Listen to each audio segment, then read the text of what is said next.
চিত আনন্দর স্বরূপ সচরাচর বিশ্ব ব্রহ্মাণ্ডরে যেতে গুড়িয়ে আত্মা রহিଛନ୍ତି জীবাত্মা রহিଛନ୍ତି ସମସ୍ତଙ୍କର ଶ୍ରେୟ ସମସ୍ତଙ୍କର ଆରାଧ୍ୟ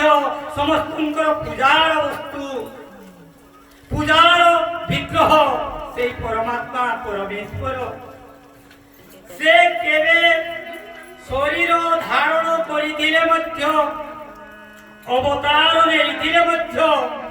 ଏପରି ହୀନ କାର୍ଯ୍ୟ ପୁଣ୍ୟ କାର୍ଯ୍ୟରେ ଲିପ୍ତ ରହିବେ ନାହିଁ ସମସ୍ତ ଗୋପାଳୀରା ମାନେ ଅଧୁରା ହୋଇକି ରହିଥିବା ଆତ୍ମରତି କରିବାର ଯୋଉ ଲାଳସା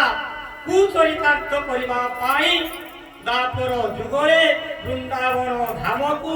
କୁଞ୍ଜ ବନକୁ ଭଗବାନଙ୍କର ସହିତ ଆତ୍ମରତି କରିବା ପାଇଁ ସମସ୍ତେ ଧାବମାନ ଅବସ୍ଥାରେ ପଳେଇ ଯାଇଥିଲେ କାହିଁକି ନା ଶ୍ଲୋକଟି ରହିଛନ୍ତି ଗୋପୀନାମ ତତ୍ପତିନାମ